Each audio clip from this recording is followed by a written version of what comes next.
On April 7th, the world exhaled. A Pakistan-brokered ceasefire paused war between the U.S. and Iran. But fast forward to the last 48 hours, U.S. Navy destroyers fired on Iranian cargo vessels, while oil prices surged past $95 a barrel. The two-week pause offered a diplomatic off-ramp after 40 days of airstrikes, massive drone swarms, and global energy shocks. Instead, it exposed a fatal flaw in the peace process itself.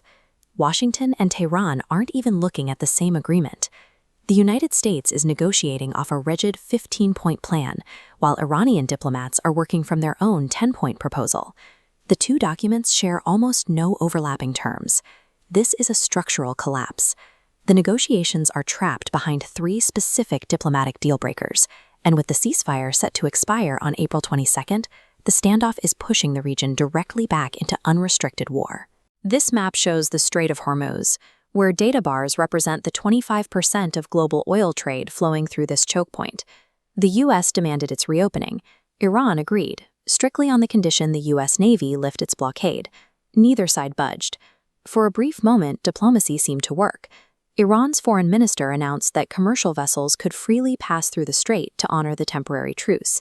But the hardline Islamic Revolutionary Guard Corps quickly overruled their own diplomats.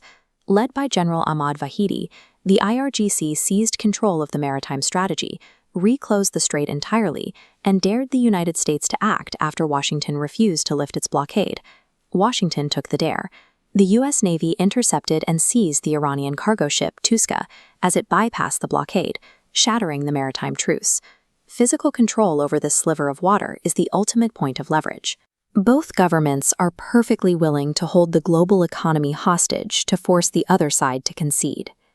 The second major roadblock targets Iran's industrial base. The U.S. has explicitly demanded that Tehran completely dismantle its nuclear facilities. That includes a non-negotiable requirement for Iran to surrender its entire existing stockpile of highly enriched uranium directly to the United States. Iranian officials immediately rejected the proposal. They labeled the U.S. demands as maximalist and called the transfer of their uranium a complete non-starter, viewing the terms as tantamount to an absolute surrender. By tying a temporary pause in fighting to the permanent erasure of Iran's nuclear ambitions, the U.S. has escalated the stakes of the talks. The negotiations have moved past a regional conflict and evolved into a battle over the regime's survival.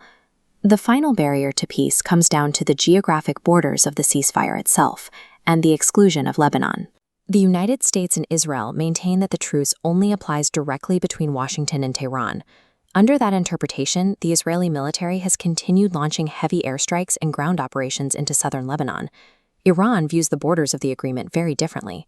Because Hezbollah is a core Iranian ally, Tehran insists that the ceasefire must cover all fronts, including Lebanon, before they will sign any long-term deal.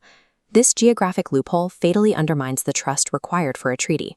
A peace deal cannot survive while an active proxy war rages next door. Now, the April 22nd deadline is looming. In a last-ditch effort to salvage the agreement, a U.S. delegation led by Vice President JD Vance is hieing to Islamabad for renewed negotiations. But the Iranian side might not even show up.